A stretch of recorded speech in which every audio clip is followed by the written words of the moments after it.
tenemos diferentes tipos de sustancias con diferentes tipos de propiedades y de riesgos, y hay mucha heterogeneidad, ¿no? Entonces, por eso me gusta mostrar la rueda un poco para decir, vamos a ver, estamos hablando de opioides, que son estas sustancias que tienen un uso enorme en medicina, efectivamente, son súper buenas, sobre todo para el tratamiento del dolor. Lógicamente tienen el gran problema de su adictividad y de su potencia. Es decir, esto puede hacer que sean muy peligrosas cuando se utilizan fuera de los contextos médicos, pero en contextos médicos son realmente los mejores analgésicos que conocemos a día de hoy. No podemos vivir a nivel hospitalario sin opioides. Y esto luego eso es controlable, o sea, porque claro, que parte de la crisis de Estados Unidos tiene que ver con la manga ancha a la hora de administrar opioides de manera legal, médica, Sí, incluso de automedicarse. Claro. O sea, esto ¿cómo se controla? Entiendo, explícanos un poco las diferencias entre ese uso legal un poco indiscriminado y quizá demasiado laxo en Estados Unidos y el que tenemos, por ejemplo, en España o en el resto de Europa. Pues es una pregunta muy interesante, porque es verdad que el inicio de esta crisis ha estado muy relacionado efectivamente con esa dispensación legal de estos opioides en contextos médicos, aunque con una legislación muy laxa, muy abierta, ¿no? También un poco eso, empujado por el sistema farmacéutico que hay ahí, por un sistema farmacéutico con un gran interés capitalista, con muy poca regulación, que pueden anunciar en la televisión fármacos con prescripción, pídaselo a su médico, ¿no? Ese tipo de cosas que aquí en España pues no vemos en la televisión, ¿no? Pero allí sí que anuncian estos fármacos con prescripción y de hecho durante muchos años pues se ha prescrito de una forma bastante indiscriminada fármacos opioides como una forma también de ahorrar gastos sanitarios, porque claro, si una persona se hace daño, por ejemplo, en la espalda y se tiene que someter a una intervención que tiene un coste elevadísimo en un sistema que no tiene una seguridad social que va a costear esa intervención, muchas veces los seguros prefieren que esa persona esté en un tratamiento con un opioide analgésico que le permita seguir trabajando y seguir llevando una vida normal sin necesidad de someterse a esa intervención, frente a costear una intervención carísima, porque al final los fármacos opioides son muy baratos. Es decir, la producción de estos fármacos, como he comentado anteriormente, sobre todo los sintéticos, es baratísima. No supone un gran coste de su dispensación y puede permitir que en muchos casos se ahorren el coste que tendría pues un verdadero tratamiento con una intervención quirúrgica, con un postoperatorio, con una rehabilitación y demás, ¿no? Este tipo de intervenciones que en los países con sistemas de seguridad social pues es más fácil acceder a ellos sin necesidad de arruinarse. En estos países a veces pues no hay otra opción que quedarse un poco con una de estas sustancias que te permitan un poco no notar el dolor, digamos, y poder seguir llevando una vida normal, ¿no? Durante muchos años, esta política de dispensación de opioides ha sido bastante amplia en Estados Unidos, fundamentalmente con ese Oxycontin, efectivamente, esa oxicodona.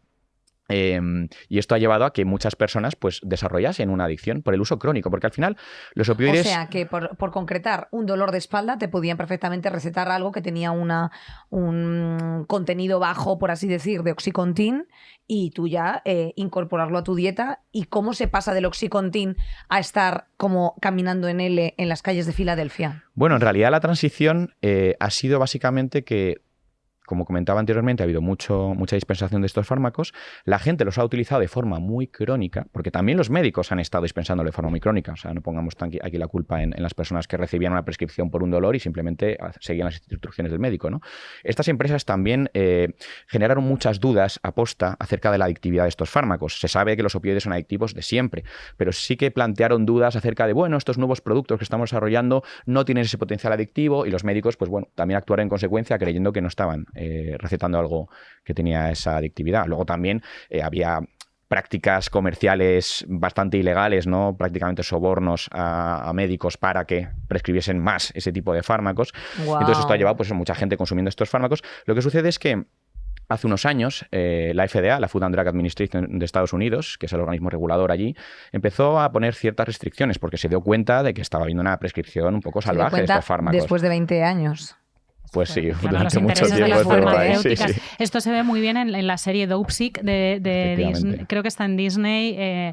Que se ve hasta un médico enganchado. Es súper devastadora y súper triste y muy realista sobre la crisis de los opioides, que es un poco parecida a lo que está pasando ahora. O sea, tenemos aquí factor farmacéutica, pero también factor seguros, que esto me parece muy interesante de subrayar, porque todo el rato farmacéutica, pero aquí esto es una concatenación de venga, pasta para el médico que me lo está recetando. No, estamos hablando de un problema estructural multifactorial, o sea, es lo más lógico y habitual es poner el foco en un elemento como principal, pero hay muchos elementos que rodean ese elemento principal, ¿no? También tendríamos problemas importantes a nivel social en Estados Unidos, ¿no? Gente con muy bajos recursos, ¿no? Al final, este tipo de situaciones, sinhogarismo, habéis mencionado anteriormente, pues también son factores que amplían tu probabilidad de acabar teniendo algún problema con este tipo de sustancias, ¿no?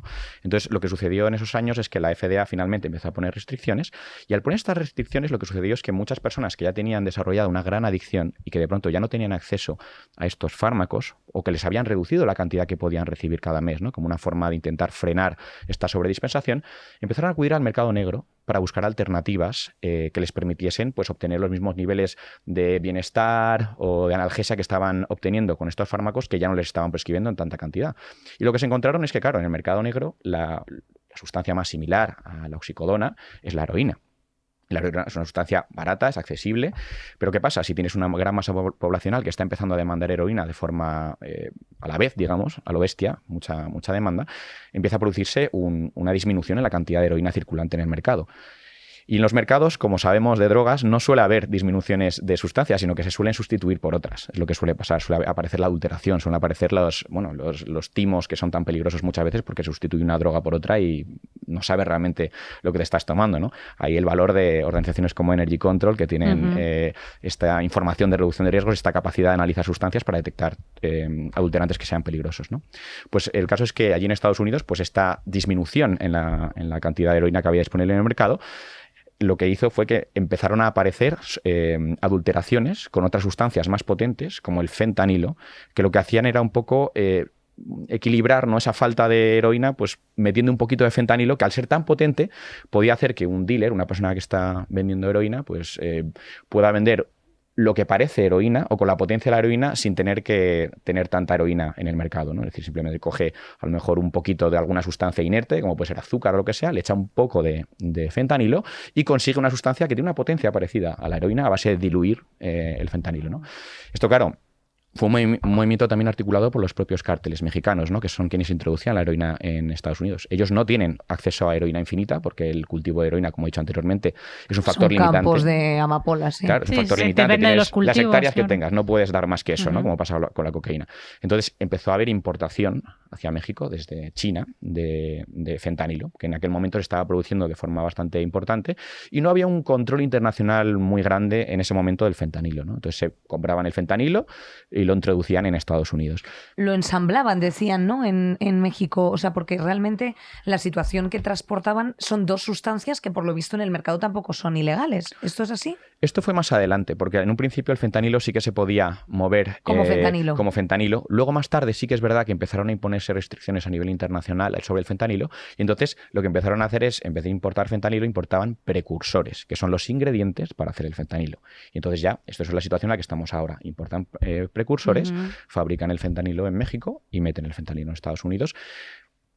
¿Adulterando heroína o no? Porque lo que ha sucedido es que, claro, cuando durante muchos años adulteras un producto con otro producto que es más potente, al final lo que acabas generando es un mercado, una demanda específica para ese producto. O sea, ya la gente a veces no está buscando tanto heroína como fentanilo. Saldremos mejores con Inés Hernán y Nerea Pérez de las Heras. Todos los miércoles en Podium Podcast.